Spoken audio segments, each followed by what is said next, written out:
All right, welcome everybody to the Lakers Legacy Podcast where, hey, I just met you and this is crazy, but here's my number. Koloko, maybe. Oh, Nay, Koloko definitely, because the Lakers have officially signed center Christian Koloko to one of their two-way spots, marking him as sadly their biggest new signing of the offseason. I'm your host, Jonathan Hernandez, and I'm joined by my co host, Tommy Alexander. And Tommy, you and your family were just in Hawaii for your son's first vacation. Um, Hawaii is famous for loco mocos. Do you like loco mocos? And if so, have you ever tried a Koloko moco? I do love Loco Moco, actually. It's delicious. I have not tried the Koloko Moco yet, but looking forward to it. It's a little bit gamier. And I don't know, that Oh, sounds yeah, weird. it does. Let's just cut this off. Wait, can you explain to people what a loco moco is for anybody who hasn't been to Hawaii? Yeah, it's basically like a hamburger patty on top of rice with gravy and a fried egg. And it's just like amazing. Maybe the description of it doesn't sound that good, but when you eat it together, you realize that all of this stuff goes together extremely well. And the gravy is key. It has to be good gravy, which Yep. it usually is. The gravy is key. Now, the Koloko Moco, you know what it has on top of it? Just kidding. We're not going there.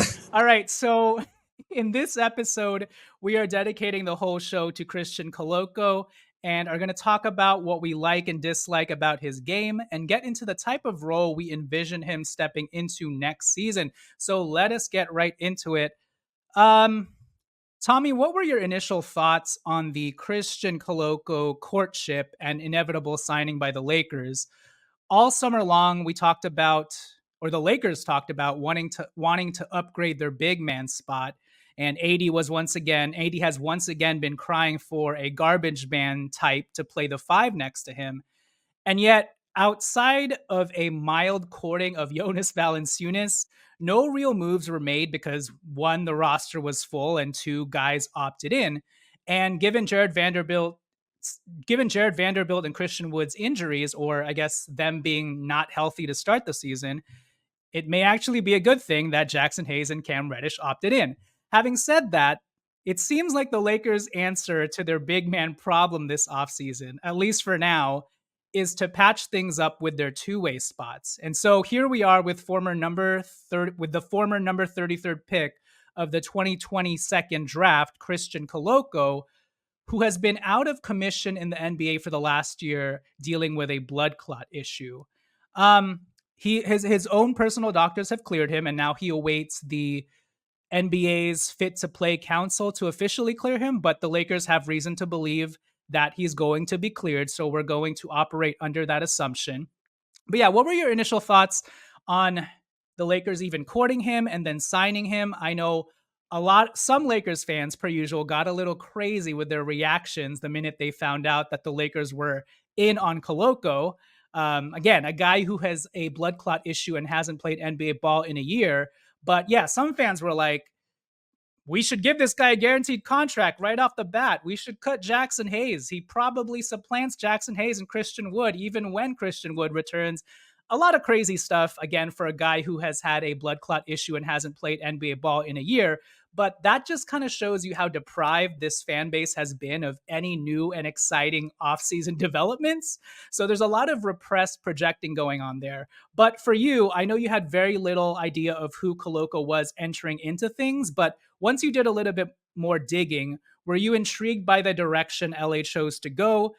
And yeah, I'll ask you about your initial reactions there. Yeah, so I am intrigued. I think, one thing that's important to keep in mind that I think a lot of Laker fans, for whatever reason, maybe the nature of this offseason has caused brain damage for everybody, but, take the W's you can get, I guess is what I would like to remind people of. Christian Koloko is he does have the health issues, which hopefully, he's fine. And the health issues, by the way, sort of are what they are. It's not like you could rehab from it. If he is clear to play now, then that's good. But what we got is a two-way player who is a recent mid-second round pick. That's good value. let's celebrate that. Let's not worry. I feel like people like take the high or like the excitement off of getting that W, and all in their brain just starts doing gymnastics like off of that. Like, okay, now so he's better than Hayes, he's better than Wood.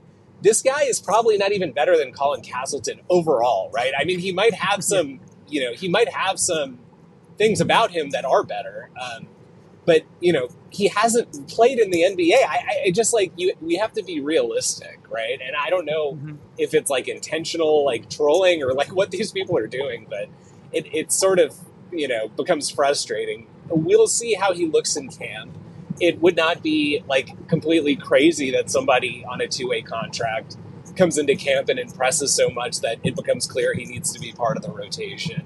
I mean, that kind of happened to Austin Reeves. Like, Austin Reeves, we technically signed to a fully guaranteed contract before training camp started, but it was after the like LeBron Vegas mini camp where he like impressed a bunch of people and they decided to give him the contract then, right? So, but he was a 2-way, right? Before that. He was, yeah. So, similar situation here. Koloko, maybe he comes out and shows us like something.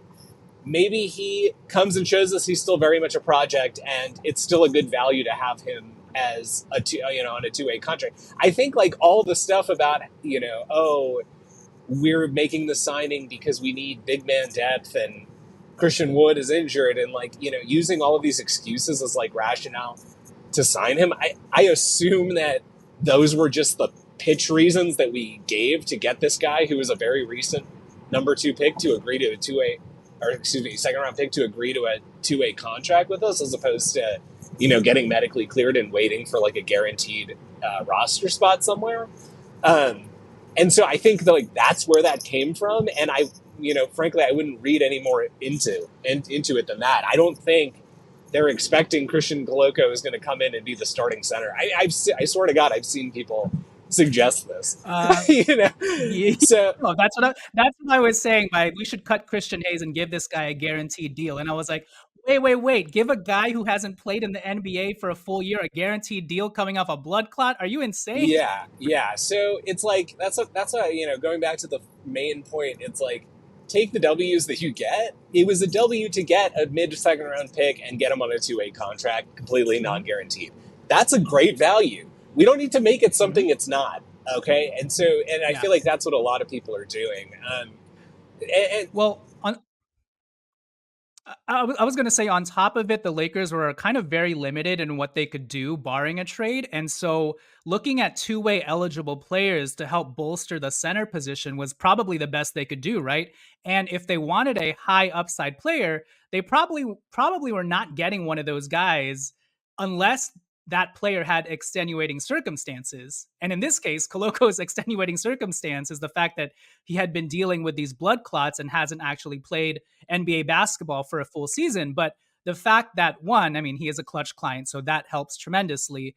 But that kind of helped the Lakers sort of angle their way and find this backdoor loophole into getting a high upside player that you normally would not get for a 2-way contract, So, and the fact that he's clutch, the cynic in me wants to dock them off for some creativity points. But having said that, I think the Lakers made the most with the limited options they had. And Christian Koloko, ceiling wise, if he hits, is probably the best center prospect LA could have gotten with a 2-way. So anything you want to add there? And then we'll get into the specifics of his game.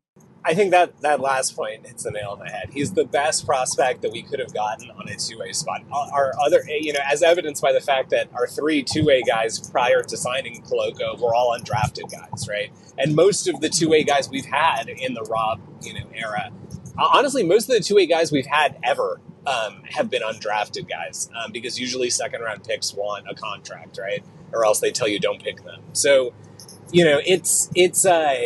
it'll be interesting to see if he has anything, because it's like, he's not played in the NBA, but he, presumably training and continuing to develop in the background. The limited minutes that he did play in his one partial, season, he showed some things defensively. But again, it's like taking a really big leap to go from, he's shown some things defensively to like he's going to be a rotation player for it. Like, I suspect that we would rather play, and this is like, maybe people laugh at this, but I'm like, literally, we've been doing this for the last few years, but like, we would probably rather play Rui at backup center over Koloko in games that actually count. And that right. Doesn't mean we're going to win those games or that's like the right choice. It's just like when it comes down to it, how often are you just throwing out like, two-way contract guys who have never played into actual regular season NBA games early in the season when you have any other option at all, even if that other option is playing a 6'8" guy for 10, 15 minutes as your backup center.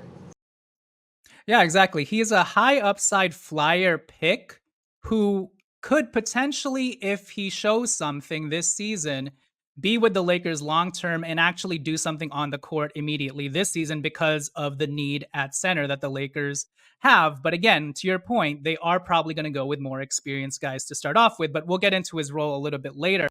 Let's talk about his actual game and his physical tools. Christian Koloko is a legit 7-footer with a 7'5" 5.25 wingspan, which puts him second on the Lakers team behind AD in the longest reach and longest wingspans on the team. AD has a 7'6" wingspan. So this dude has freakish measurables. As I mentioned, he was the number 33rd pick of the Toronto Raptors in 2022. In college with the Arizona Wildcats, he played 3 years for the Wildcats. His senior year, he was the Pac-12 Defensive Player of the Year and the Most Improved Player of the Year for the Pac-12, which is pretty impressive. So he's coming in with some pedigree. His rookie season with the Raptors, he only played 14 minutes a game, but in those 14 minutes, he already averaged 1 block per game, which per 36-wise, that's a 2.6 blocks per game average, which actually falls right in line with what he did at Arizona when he averaged 2.8 blocks his senior year, which is crazy, and also what he did in the G League when he averaged 2.8 blocks as well. So yeah, what are your thoughts on Christian Koloko? Let's start with his strengths and what stands out to you, because for me, I mean, the obvious thing here is that he is an elite shot blocker, but I feel like there are different spectrums and types of shot blockers. You can have like the ground bound shot blocker who kind of just blocks shots because he knows how to be in position. He has good timing. I'm talking about guys like Marc Gasol, Jonas Valanciunas. You have elite shot blockers simply because they have long wingspans and are tall, right? And Christian Koloko has a long wingspan and he's tall, but I think what separates him from other shot blockers is he has some actual vertical pop and athleticism to him, and he can get quick off the ground. So when you combine the length with actual explosiveness and quickness off the ground, I think that's what puts Christian Koloko in a next level tier as a shot blocker. And his 7'5" wingspan, like his reach and radius around the rim is elite. He can catch lobs from far out. He can get to shots, even if people are contorting their shots for these layups. He can like do that thing that Anthony Davis does where he can turn his head around and then stretch his arm out behind his shoulder to block the shot. That's the type of shot blocker he is. But outside of those things, and if you want to, amplify those points more, yeah, what stands out to you about Christian Koloko's game? So definitely the length, which you highlighted, is a big key. For a true 7-footer, and I think this guy is like 7 foot without shoes, right? So he's like, this is a real 7-footer. He moves very fluidly. I think that's a key, and I think that's a key fact that helps him defensively utilize all of the length. We've seen many guys come through the league and come through our summer league systems and whatever over the years who have the length and everything checks out on paper, but it's like you see them run on the floor and you're like, okay, so this guy will never play in the NBA, right? But Christian Koloko looks like an NBA player running around out there. I think the weakness, it's going to be offense, but it's like that's almost like a little bit, even putting it a little bit too lightly, in my opinion, because it's a pretty significant weakness. It almost feels like, early DeAndre Jordan, where it's like, you don't have to guard this guy like outside, like forget about like 10, 15 feet, right? You don't have to guard this guy outside of like 5 feet. He's not going to make a shot. He may finish a lob, but other than a lob, if he has to catch the ball, bring it down, go back up, like deal with contact, like those are all things that he struggles with. And Yeah. that's not to say that he's not going to improve. That's the point of the 2A, right? Is like understanding the potential and like the potential to improve. But it significantly hamstrings any kind of, impact he could have for us, because if you're not able to stay on the floor at all offensively, especially with AD, play together with him, we're not going to realize the benefits of your defense, because you're Mhm. just going to be stuck on the bench. Because it's like, again, it's like people get really obsessed with, well, you can take an A on some lineups, you can accept an A on offense, or excuse me, an A on defense and an F on offense. And it's like, you can't though, really, right? It's like guys who are that one dimensional, like we've talked about this before, if you're going to be that one dimensional, you better be all NBA defense. And he's not, right? Because he's not even an NBA player really at this point. So it'll be interesting to see how, whether any of that has improved, and if it hasn't improved, how they're planning to like hide those weaknesses in lineups with Mhm. him on the floor. Yeah. So I have a Christian Koloko breakdown video coming out on our YouTube channel, Lakers Legacy Pod. Check it out on YouTube. Analyzing the exact thing you mentioned, his strengths and weaknesses. And the biggest thing that sort of hampers him, so he has a huge IQ deficit when it comes to, or a huge IQ gap between who he is defensively and who he is offensively, because he's not just like athletically gifted defensively, he has pretty good instincts and technique. So, having said that, as smart as he looks on the defensive end of the court, he looks that much dumber on the offensive end. But I think a lot of that is also hampered by the fact that he's just so scrawny right now and his frame is so frail that he can sort of just get pushed around a lot. And so he needs a lot of refining because he is not a good passer. If you make him do anything with the ball and dribble the ball more than, if he just dribbles the ball once, Tommy, it's going to be a turnover. Yeah, He can't pass the ball. And you might not even be able to trust him with dribble handoffs because he gets a lot of offensive fouls on those moving screens and stuff. yeah, If you guys are annoyed with how frequently Jackson Hayes fouls, that is Christian Koloko times 8. You know what I mean? On the offensive end and on the defensive end. And yet, to your point, if he's not hammering it down with two hands and he has clear airspace, if there's even just like one deterrent of a defender on him who's pretty muscularly built, even if it's a guard, um, he looks like a I don't know, a giraffe tripping over himself, on offense. And so to your point, he has a lot of work to do offensively, but he is a great pick and roll man and a good lob threat just because of his catch radius. So you can really just throw the ball up high into the air, and even if it's not a perfect pass, he'll be able to catch it. And the explosiveness and athleticism that he has will help with that respect. But I think he really needs to bulk up his frame and improve his center of gravity if he can do that. But I think overall, so the biggest strength that I like about Christian Koloko is his overall motor and hustle, because he really he only knows how to hit the turbo button for better or for worse. And he really goes after it. He really goes after the ball on the defensive end, whether it's for a blocked shot or whether it's for the rebound. And right now he's getting he's getting contested rebounds purely off of his length and his sort of will to get the board. He's not one of these guys who he'll wait for the ball to bounce to him and then he'll get the ball. It kind of reminds me of like, those types of players are like, I don't know, like a Mo Bamba ish. Like he will really go after the ball. And once he fills out his frame, I think he's going to be even more of a rabid rebounder, which is what the Lakers really need. But right now, I just really like his mentality because he's just naturally grabbing boards because he is tall, he has that long wingspan, and he has the want to go after the ball. But I mean, yeah, I guess overall, in summary, like I like the foundational framework that Christian Koloko has as a mindset when it comes to just being that dirty garbage man type on the defensive end of the floor. So I think that's one thing that if he's going to succeed in the NBA and kind of make his mark on JJ Redick to get rotational minutes, it's going to come from his sort of motor and tenacity because he really covers a lot of ground. Because you pointed out that he moves his feet really well. And that is 100% true. Like, when you, I keep going back to Mo Bamba, but he is a good reference point of a very long, freakishly, a very long center with freakish measurables, but someone who's kind of loafing at times, you know, and someone who has an awkward running gait at times. Christian Koloko is more fluid than Mo Bamba, and he goes up and down the court with a fluidity that's a little bit more, I don't know, let's say an in between Mo Bamba and Miles Turner, you know, the difference between the two. Christian Koloko has that fluidity. He can guard the perimeter a little bit, even in drop.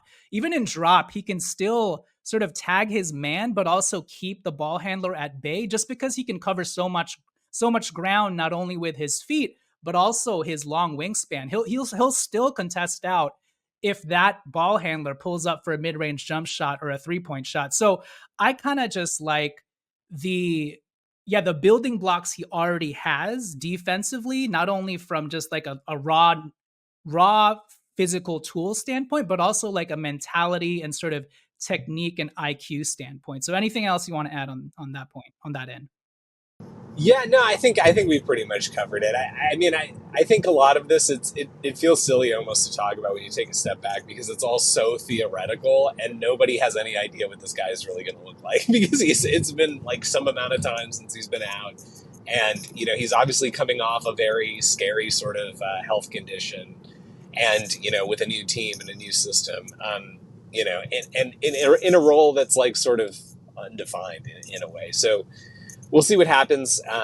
But I'm excited. I mean, I think the thing is everybody always is holding on to that like glimmer, right? Where it's like, the Dwight Howard, and this is like a different type of example, but it's like, when Dwight Howard, we signed him and going into camp, everybody hated that move, right? Nobody wanted Dwight on the team, even on a minimum contract. He had flamed out his last two teams. He was a huge locker room cancer.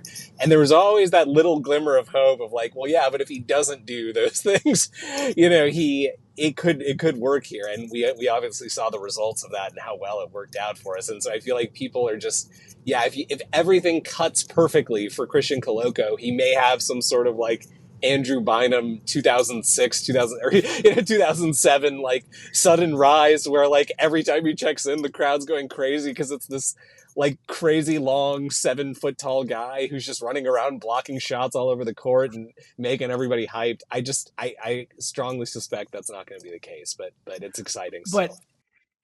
But even with your Dwight Howard comparison, there's a huge difference between that comparison, because Dwight Howard was, even with his like locker room issues, was already an established Hall of Fame of course, defensive player of the year player, right? So the I guess the closest comparison to what we're trying to do with Christian Koloko, if everything hits right, would be like Hassan Whiteside. Yeah. Like a complete unknown, like a second round pick. The Miami Heat give him a shot in training camp, and all of a sudden they throw him out there, and he's got the length and the athleticism and the bulk and all that stuff, and all of a sudden he turns into a starting level center. That's the best case scenario for Christian Koloko.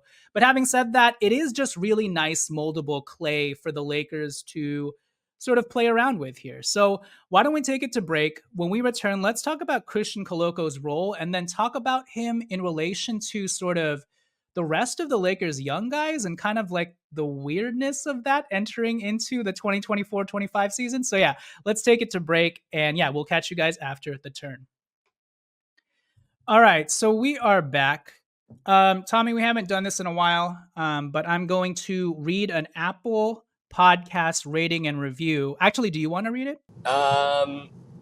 You should read it. I'm driving.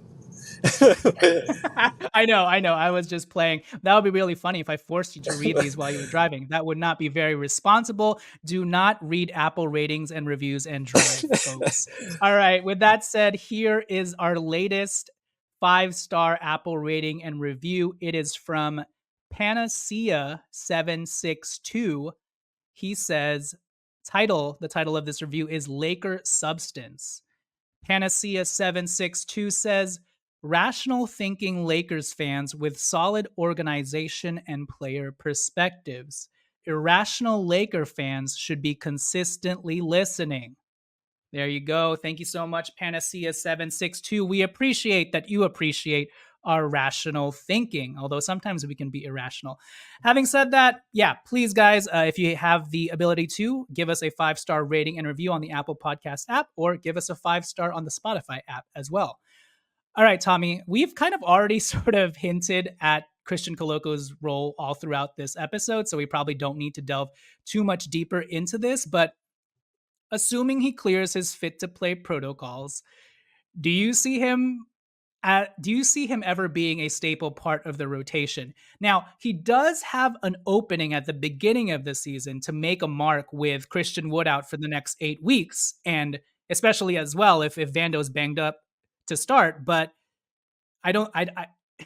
This is almost a rhetorical question, but I don't think he's going to be our backup center, and that we should cut Jackson Hayes, and Hayes and Wood are now superfluous, right? So if that's not the case, where do you see Koloko? How do you see Koloko shaking out with regards to the Lakers this season? Is he going to be strictly Southbay Lakers guy who's like plays in the G League, but is also a guy that the Lakers put on their bench for insurance big purposes? How do you see this going? So it's an interesting question. I think you sort of hit it there with he's going to have his shot early in the season. And I think to take another step there, because we're already entering camp with an injury, all it takes is one more injury. I feel like people forget this, right? You know what I mean? All it takes is Jackson Hayes breaking his thumb first day of camp, right? I mean, things happen, right? And so it's like one more injury, and all of a sudden it's like, well, now we really do need one of Koloko or Castleton to like step up. But it's going to be interesting because people are so focused on, is Koloko better than Hayes? Is Koloko better than Wood? Is he better than Castleton? Castleton has spent an entire year with our G League affiliate. He could have been arguably a second round pick last year. He sort of took the Austin Reeves route of like, I want to choose my team, post draft instead of being like a late second round pick that might only get, in a city I don't want to live in or whatever. Right. So it's possible that Koloko is raw off the bat better. It's possible he isn't, but I think early season and certainly in camp is going to be the time where he can make his argument for being the third big in this early season phase. And there will be times where, Jackson Hayes gets into foul trouble in a game, or Jackson Hayes, has to sit out a game or two with a sore ankle. And now you don't have a backup center. And so like, it's going to be Koloko or Castleton. And so that is going to be Koloko's best chance. But I don't know how confident I am that he'll even win that battle, because, there are things that Castleton is not, completely useless defensively. He has some issues like under the basket in the same ways that Koloko does. Like, he needs to bulk up quite a bit. But his reaction timing, not bad. He's got good size and length, and he gives you like infinitely more offensively, which is like not saying a lot because Koloko is like pretty inept, but you can do things with Castleton, at least offensively. And so, that's the sort of matchup I guess I would be interested in seeing. Moving into the season, kind of same thing based on whoever wins that matchup between Koloko and Castleton. Like, we have a completely new coaching staff who's probably, giving them the benefit of the doubt as of now. Ask me this in 3 months, I guess, but giving them the benefit of the doubt as of now that they're not going to do what we did last year. Castleton sat on the bench the entire year during multiple stretches where we really could have used some sort of size. So I don't know that even if Koloko like comes out and looks like he can put in 5 minutes on the court, like I don't even know if he would get minutes even in that scenario. So it's going to be interesting to see how it all plays out in camp, and interesting to see what is going to be rewarded under the Darvin system. It was very clear that seniority bought you some sort of clout, at least as a starting point.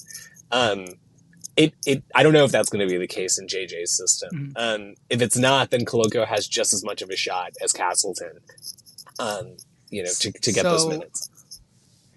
So I think it's not going to be between Castleton and Koloko, actually. This sounds maybe a little bit galaxy brain, but Castleton is sort of, I feel like the Christian Wood proxy in terms of like, he is your 5-out offensive hub that you can put out there and use at the top of the key to sling around passes and even stretch the floor a little bit. maybe put the ball on the floor a little bit as well. I actually think, and guy, you don't be surprised if Kyler Kelly ends up getting one of the two-way spots, whether it's over Castleton or Traore, and it's going to boil down to what the Lakers need. I suspect that the Lakers have enough offense, and because of that, I feel like it's going to be more pitting the two shot blocking vertical lob threats against each other. And right now, even though Kyler Kelly's on the exhibit 10, that is his player template. It's so to me, it's almost like, can Kyler Kelly show anything in preseason or training camp to maybe get a two-way spot over Traore or Castleton? And then at that point, and even just looking, even if he doesn't get, a two-way spot, both of these guys are going to be playing for the Southbay Lakers, right? So at that point, it's like, who is killing it out of our bigs in the Southbay Lakers? And do we need that shot blocking presence if the offense is covered? So to me, it's almost like out of the defensive bigs. And actually, I want to add Traore into this mix as well. To me, it's more, can Koloko outplay and out hustle Traore and Kyler Kelly for that defensive big rim protector role? So we'll see. I pretty much agree with you though. It's going to be, I think he's going to play a lot with the South Bay Lakers once he's proven he can actually play in a full NBA game once again, quote unquote NBA G League game. I think the Lakers will keep him on the bench and call him up as, big man insurance, and maybe get some time as well. My last question for you, though, to close this episode, and we can keep this rather short. But if we look at Christian Koloko and we look at all of the quote unquote moves the Lakers made this offseason, and I want to caveat this by saying a lot of this could change by mid-season. This is just what's happened thus far up until this point. But having said that, is it weird to you that the Lakers' most exciting acquisitions this summer are all a bunch of young dudes, and that they're also pinning a lot of their internal improvement on 21-year-old guys like Max Christie, and to a way lesser extent, pumping up JHS and Maxwell Lewis again, and how they're looking in training camp, or not training camp, but off-season workouts. And then obviously now they've brought in Christian Koloko. So this kind of falls in line with what they've been preaching with regards to wanting to really finally establish like a competent and coherent and long-term youth development program.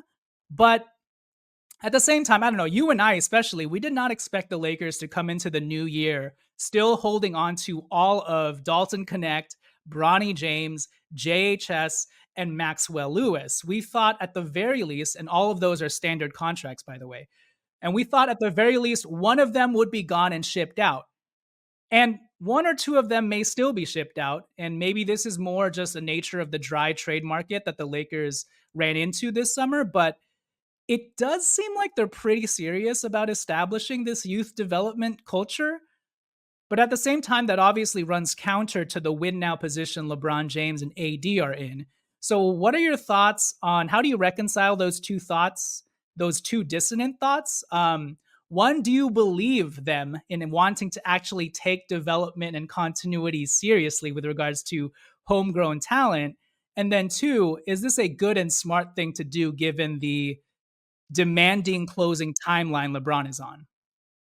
So I don't think it's smart. I'll just start there. But I will say, Okay. I think you can reconcile it. I definitely think you can reconcile it. And this is the thing that I've always thought, so people get really into, I feel like people go off the rails a little bit with this debate between the present and the future. The way that you reconcile it is we do have a bunch of 20-year-olds. None of them have any value except for Austin Reeves, who's like 25, by the way. But none of them have any value on the open market because they haven't had a shot. We continue to cycle these like young guys through. Like we took Max Christie as like a we bought into the second round. I think it was like a record-setting price we paid for that pick, right? To buy that pick, to get Max Christie, so that Darvin Ham would have a development project, and then he didn't play him for 2 years. So it's like the way you reconcile this argument of are we going for the present, are we going for the future? It's sort of related. Like we would make a trade for a star today if we could, But the way that you're going to get there is by generating some value for the assets that you have. So I think, we did try to make trades to improve the roster all summer. I just think that we weren't willing to overpay. As most teams aren't, right? Like the Warriors didn't get Lauri Markkanen because they weren't willing to, in their mind, overpay. And I think we're sort of in that same boat. And so I feel like, we know that we have LeBron and AD, and that's going to be enough to like win us some games. Like we're not going to be the we might not be a title contender with the current roster, but we're not going to be the laughing stock of the NBA.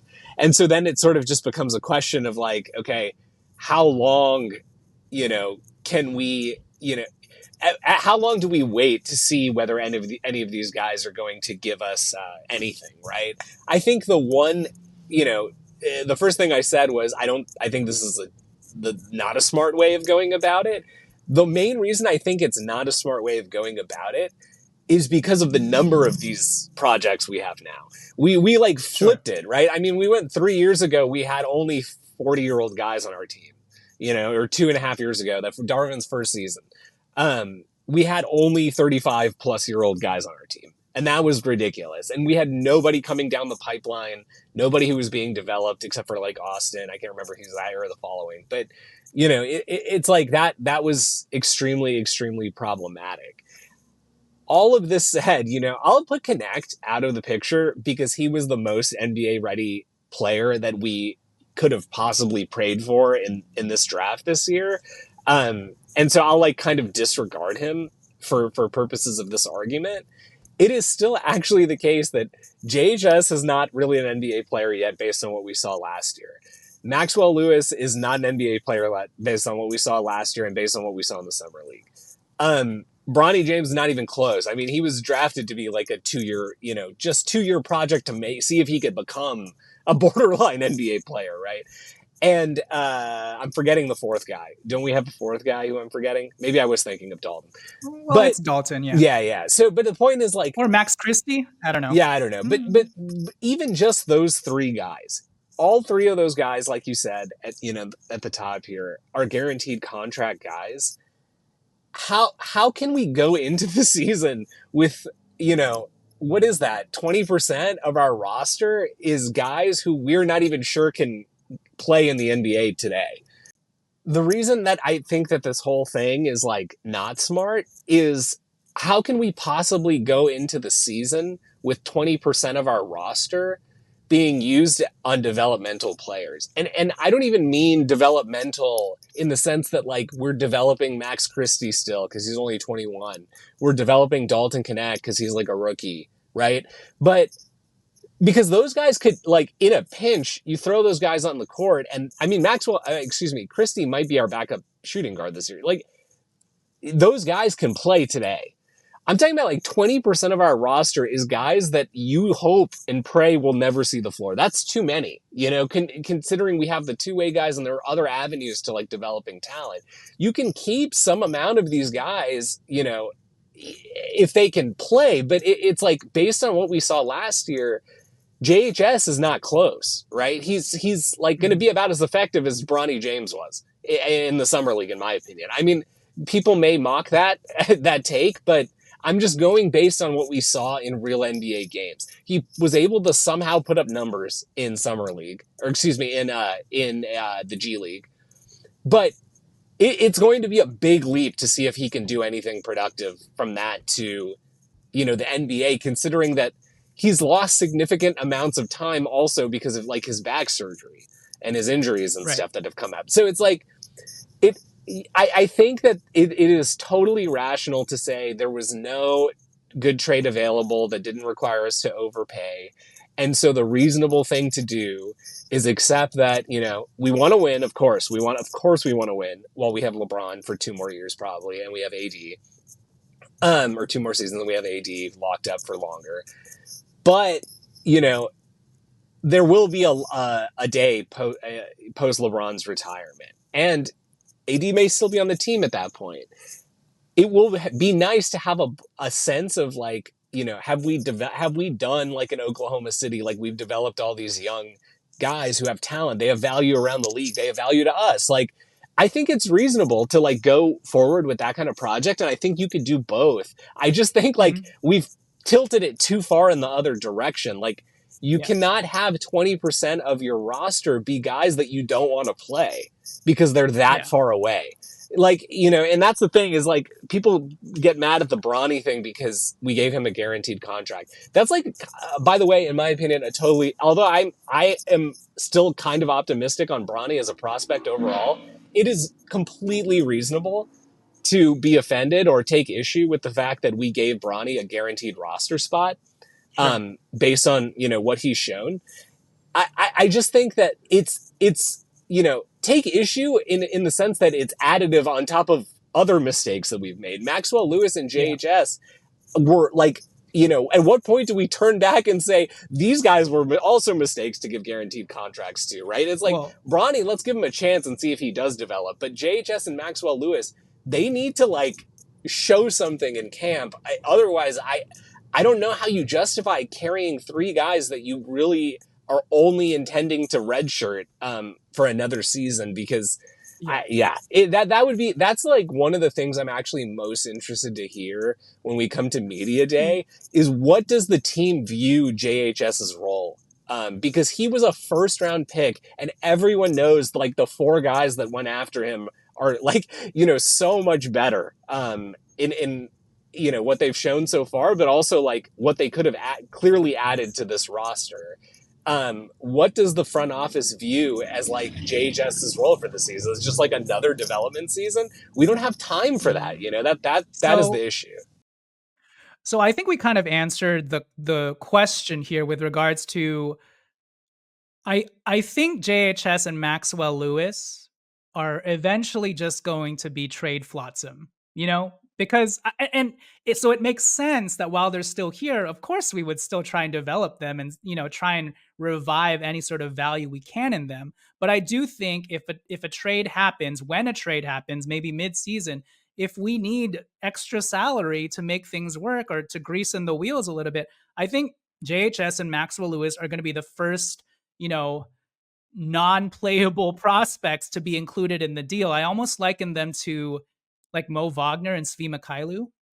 The Lakers kind of just when it was time, they just shipped them off. Yeah, and So so it's like maybe we end up dumping one of those guys, but I guess like again, if the point is to develop these guys so that like we can see so that they can realize their value, so that they can become even more valuable for us in a potential star trade, that's fine. I just like based on what we saw last year, the Bronny thing. we wasted That's last what I'm year. saying. That's the Like unfortunate the part. the So it's sunk cost. the Bronny thing people like to point to is like, oh, he's like 2 years away. And I'm like, yeah, that's fine. You can have some of those guys, but you can't have like 20% of your roster be guys that you can't play for 2 years.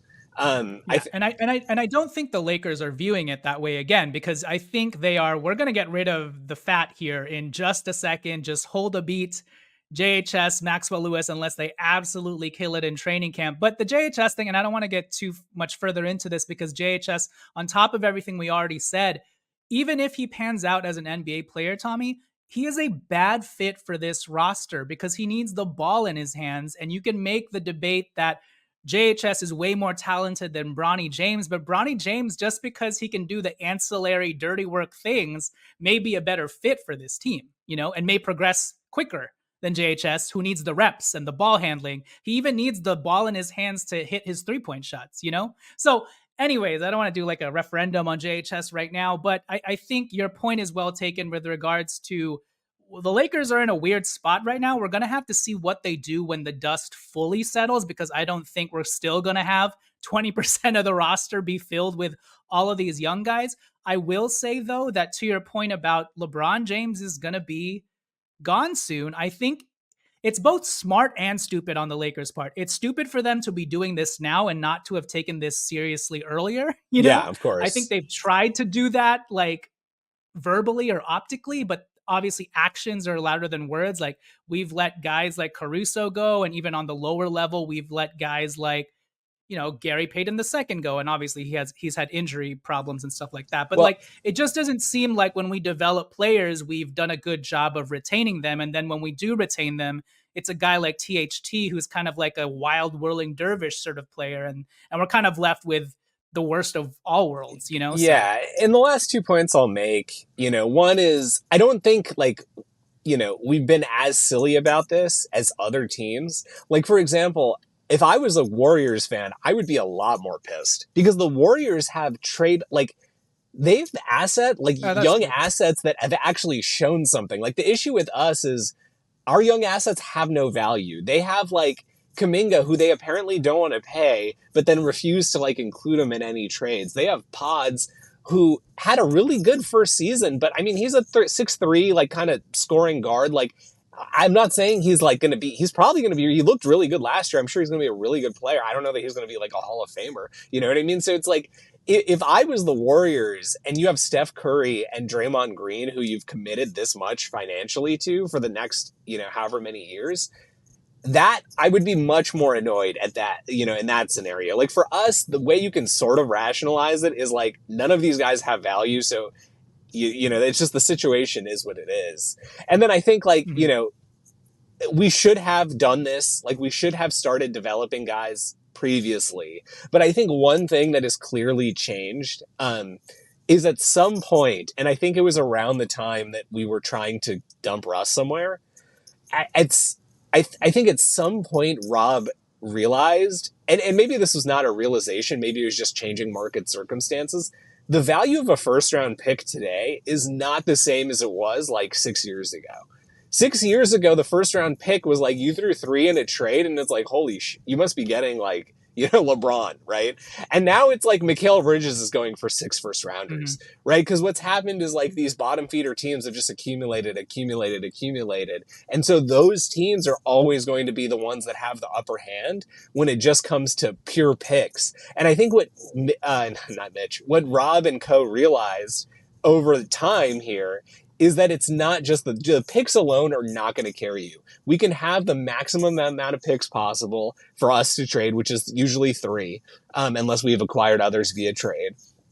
And that's not going to do anything unless we have some young players with upside to attach those picks to, if we're going after like Yep. really talented players. And I think that is the piece that was missed, right? And that's what led Yeah. us to like lose guys like Caruso, because, there was, the emphasis was being put in the wrong place. It was like, I think back then we thought, well, we'll continue to like let our picks accrue and we'll be fine because we'll have the picks. And I think the marketplace has changed such that it's become clear, I think now, to the front office that it's not just the picks. You actually have to have players too, to like also Mhm. be able to put in there.